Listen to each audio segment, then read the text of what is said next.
ఆ దినమున యెహోవా నామమును బట్టి ఆయనకు ప్రార్థన చేయ వారందరూ రక్షింపబడుదురు.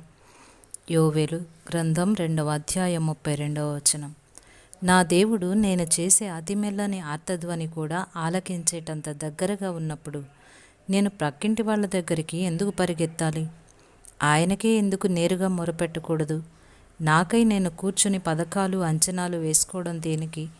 ఏ గొడవ లేకుండా నన్ను నా భారాన్ని ఆయన మీద వేయడానికి అభ్యంతరం ఏమిటి?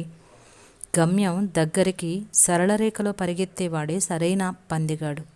అలాంటప్పుడు నేను అటు ఇటు పరిగెత్తడం దేనికి? సహాయం కోసం మరెక్కడో వెదికితే నాకు మిగిలేది నిరాశ తప్ప మరేమిటి? అయితే దేవుని దగ్గర నాకు అన్ని సమస్యల నుండి విడుదల దొరుకుతుంది.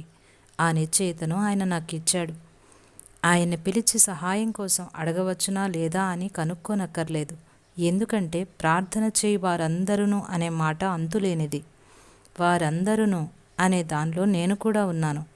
అంటే దేవుణ్ణి అడిగిన వాళ్ళు ఎవరైనా అందరికీ అది వర్తిస్తుంది. ఈ వాగ్దానాన్ని బట్టి ఇంత పెద్ద వాగ్దానం చేసిన మహిమగల దేవునికి వెంటనే ప్రార్థన చేసి సహాయం అర్థిస్తాను. నాకు క్షణాల మీద సహాయం అందాలి. ఎలా అందుతుందో నాకైతే అర్థం కావడం లేదు. అయితే అది నాకనవసరం. వాగ్దానం చేసిన వాడే దాన్ని నిలబెట్టుకునేందుకు మార్గాలు పద్ధతులు ఆలోచించుకుంటాడు. నా పని కేవలం ఆయన ఆజ్ఞకు లోబడమే.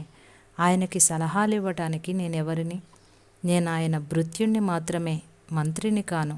మొర్రపెట్టడమే నా వంతు. విడిపించటం ఆయన పని.